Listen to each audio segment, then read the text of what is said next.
you look closely at deterrence, the idea seems to fall apart. Or at least there are too many cases where deterrence doesn't predict behavior the way we think it should. So the classic example, and I detail this in my book, is taxes, right? If you look at different countries around the world, this is a very relevant topic for all of us, I know, at the moment, since we're, a week from 0 hour.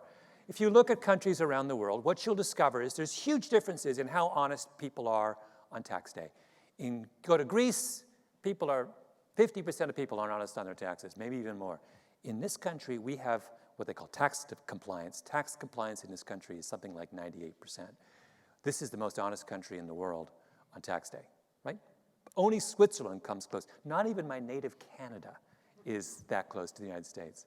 So the question is, why are Americans so honest? Why are we all so honest on tax day? Well, deterrence theory would say, if Americans are that honest on tax day, it must be that the penalties associated with cheating on your taxes are so high that we don't think it's worth it.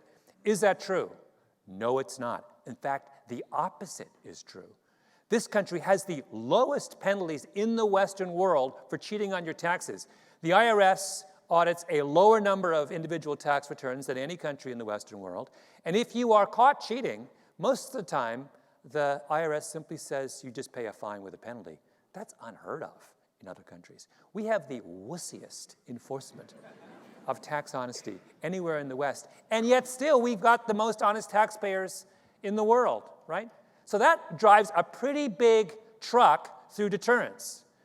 And then you look at these other examples I've given you. If deterrence was so powerful, then we should have won the Vietnam War.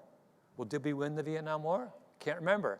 Don't think we did, right? If deterrence is so powerful, then crime in California, after they enacted the most punitive law and order regimen in the history of the 20th century Western world, should have plummeted. Did violent crime plummet in California in the 1990s? Well, it did go down, yes, but it went down about the same as violent crime in states that didn't change their laws at all. In fact, if you look very closely, and there's been a huge body of literature on the California experience, what you will discover is that they spent tens of billions of dollars and built prison after prison after prison and diverted scarce state resources away from things like education and social services and, dealing with their drought problems, and put them into locking people up, and they probably would have had exactly the same crime experience if they had done nothing at all.